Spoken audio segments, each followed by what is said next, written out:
Saudara-saudari terkasih, pada hari ini, Selasa, 17 Desember 2024. Bacaan dari Injil Matius, bab 1, ayat 1 sampai dengan 17. Marilah kita berdoa. Dalam nama Bapa, dan Putra, dan Roh Kudus. Amin. Allah Bapa di surga, syukur atas berkat melimpah dan anugerah yang menyertai kami. Semoga Engkau menyinari hati kami dengan sabda-Mu.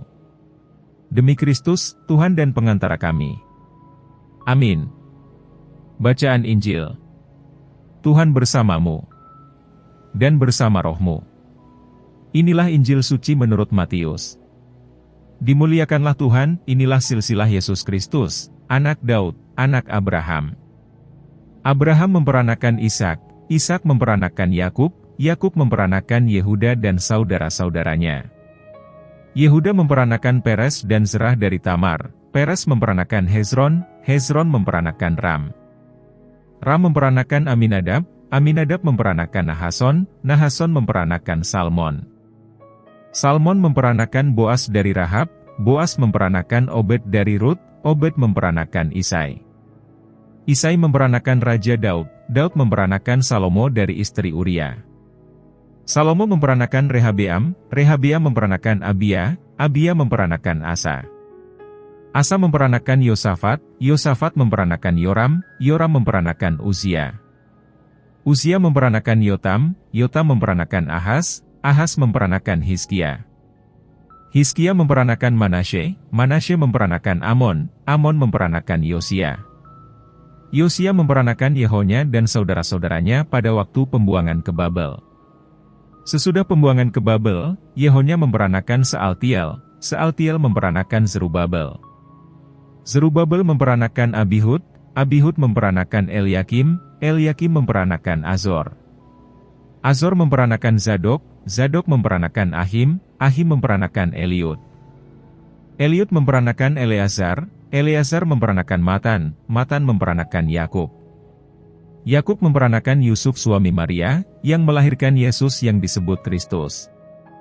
Jadi, seluruhnya ada 14 keturunan dari Abraham sampai Daud, 14 keturunan dari Daud sampai pembuangan ke Babel, dan 14 keturunan dari pembuangan ke Babel sampai Kristus. Demikianlah sabda Tuhan. Terpujilah Kristus.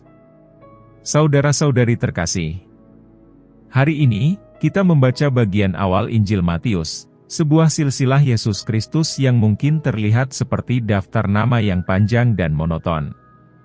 Namun, silsilah ini menyimpan pesan penting. Allah bekerja dalam sejarah, melalui kehidupan orang-orang nyata dengan segala kelebihan dan kekurangannya. Silsilah Yesus mencakup tokoh-tokoh besar seperti Abraham dan Raja Daud, tetapi juga mereka yang memiliki masa lalu kelam, seperti Rahab, seorang perempuan Kanaan yang pernah menjadi pelacur, dan Raja Manasye, yang dikenal jahat.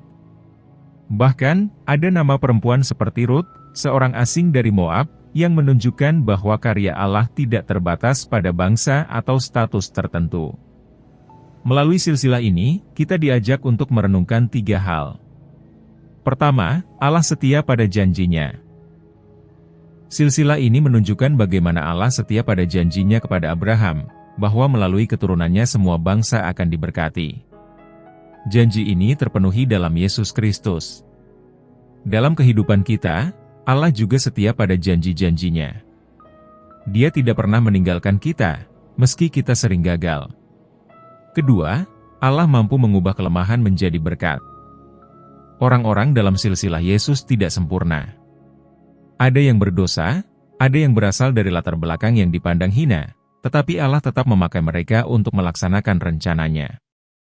Ini mengingatkan kita bahwa Allah juga mampu memakai hidup kita yang penuh kelemahan untuk menjadi saluran berkat bagi orang lain.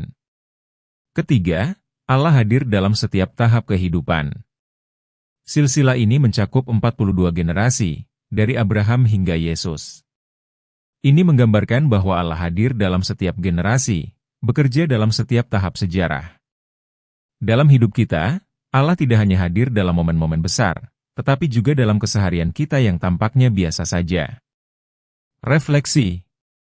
Apakah saya percaya bahwa Allah bekerja dalam hidup saya, bahkan melalui kelemahan dan kegagalan saya? Bagaimana saya bisa menjadi saluran berkat bagi orang lain seperti para tokoh dalam silsilah ini? Semoga Tuhan memberkati. Amin.